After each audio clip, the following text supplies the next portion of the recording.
Welcome to the NCO Journal podcast. I'm Sergeant Joni Jackson. Today we are here to discuss the importance of writing within the NCO Corps with the Command Sergeant Major of the Army University at Fort Leavenworth. Command Sergeant Major Teresa Duncan, we are very pleased you can join us today to speak with us about writing skills throughout an NCO's career. How are you, Command Sergeant Major?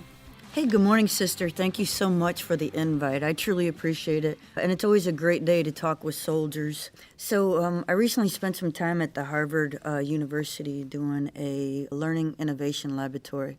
And they said something in there that was so important, and it's just now been a part of every speech that I do. And it's from a old philosopher, John Dewey. And he said that we do not learn from experience. We learn from the reflection of the experience. And that's so important. And I think that when we write, we're reflecting on the thoughts that we have.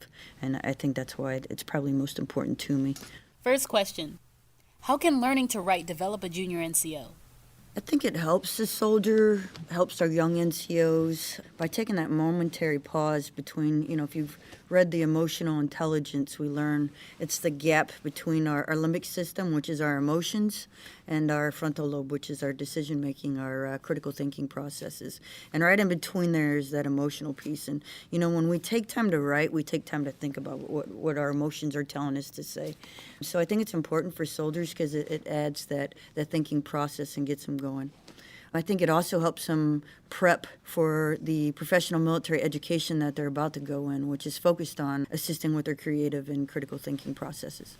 When we think about schools like ALC, SLC, MLC, or even USASMA, how can literary skills improve an NCO's career, like stepping stones?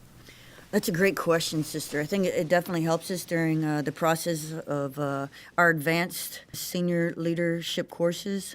As you know, even MLC is much more about writing. And again, because we have time in those schools to think about things, to process things, we get that through our writing processes. Our stories can't be shared if we don't write them down to share them in the future, which is important. But getting them out, getting them through our critical thinking, our cognitive processing abilities are important. Can refined literary skills help leadership development for NCOs of any MOS, like even if their job doesn't involve writing? As you're going through academia, it's kind of neat. The younger process is the freshman year. They actually start out with journal writing. So just writing what you're doing, writing about your thoughts, and then progressing into now supporting those thoughts with actual facts, and we get that through scholarly literature, peer-reviewed literature. So in processes, I would start out originally just getting your writing down, being able to do that thoughtful process, that cognitive ability of taking my thoughts and translating them onto paper, making it mean something. Why is it important for someone to want to read what I'm writing? And then as we go through the processes, we go through our higher writing processes, we should look at how can we not just take what we think, but then support it with the facts. I think that it allows us to create discussion with other personnel on what we're writing, and I think it helps us to improve ourselves. We do fitness through physical part. We talk about reps and sets, and I think if we were to do that in writing as well, we'd help improve ourselves. That's very insightful. So people should continue writing to improve. It seems that's the only way to do it. And just as you mentioned with fitness, you have to continue to exercise your body, and with writing, exercise your mind. What resources do you recommend to help soldiers and NCOs like myself to improve writing?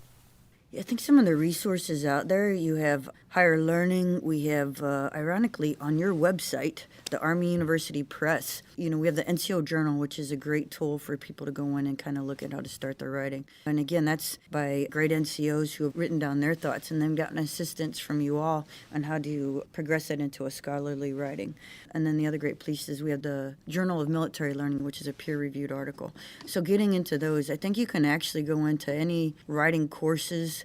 I actually went on the internet last night knowing that I was coming in here today and actually looked up an article on why we write. And there's some pretty great examples there and some assistance there. So thank God for Google. Google can help you out, and Google Scholar is your scholarly writing. So I would go in those places and take a look. Are there ways a soldier can publish their writing within the military?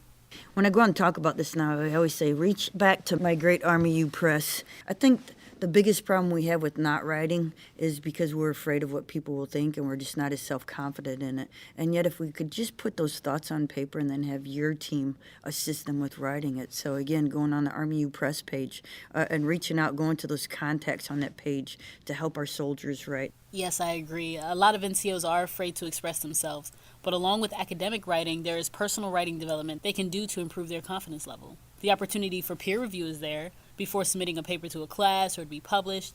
It's always helpful to have someone look over your work. And if I could capitalize on that a little bit. As you're writing and you want to start with the NCO Journal, absolutely, I would send it to a peer and a mentor and have them look at it and verify, hey, yeah, this is great. And is this something that people want to write about, right? And then the ultimate thing is when you get to the Journal for Military Learning, I actually, which is kind of neat, am able to sit on that board process.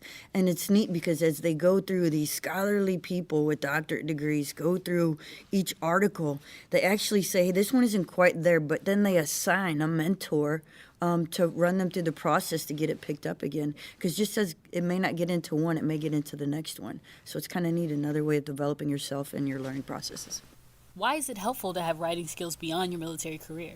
Ironically, as you get out there and you start writing resumes, knowing how to write them, what to put in them, again, you always need to share your story. And I'm not even sure you said it, but someone said it once. Either share your story or someone do it for you, right? And you may not like what they say about you. So it's always important to get out there and share it. And I love what Benjamin Franklin said. Either write something worth reading or do something worth writing about. And so I think, again, it's just another way of going through your thought processes, being able to reflect on your experiences. And I think that's the importance of writing. Whether you're writing for yourself or writing for someone else to read it, it's important. I mean, we talk about sharing our story with the Army, and it's important because who knows about the Army the best? And again, because we have that candor and that authenticity, leave it to an NCO to write about what they really think is important. Is there any words you'd like to add to encourage NCOs to continue climbing the ladder of their career?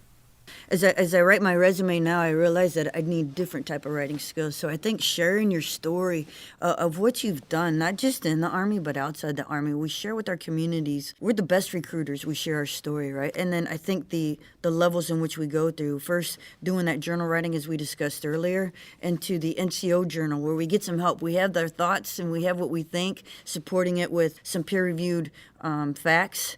And then obviously the ultimate would be to get into that Journal of Military Learning. As we all know, Sergeant Major Kanesha Trent has done from the Sergeant Major's course.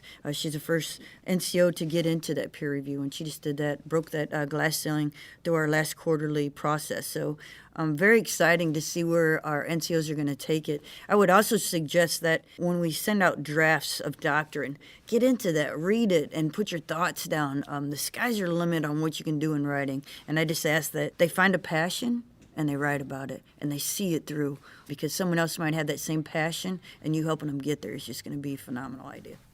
Thank you so much for joining us today, Command Sergeant Major Duncan. And as Command Sergeant Major Duncan stated in a quote by John Dewey, we do not learn from experience, we learn from reflecting on experience. You too can join in on the conversation by following our Facebook and Twitter at NCO Journal or Instagram page at NCO Journal Official.